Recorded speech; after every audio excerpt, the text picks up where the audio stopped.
يكتفي الشيعة بقولهم أن الله يزور الحسين عياذا بالله في قبره، وأن الأنبياء يستأذنون الله في زيارة قبر الحسين الآن، وأن الملائكة تنزل من السماء لزيارة قبر الحسين، وأن أهل النار يتمنون زيارة قبر الحسين.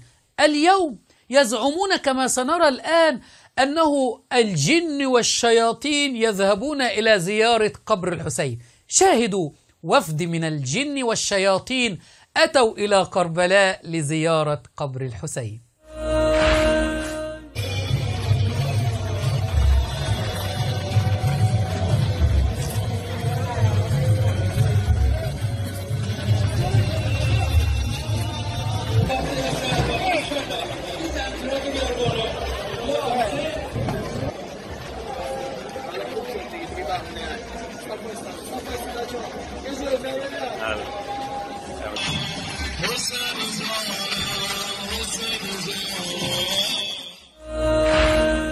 شعائر حسينية أم وساوس شيطانية؟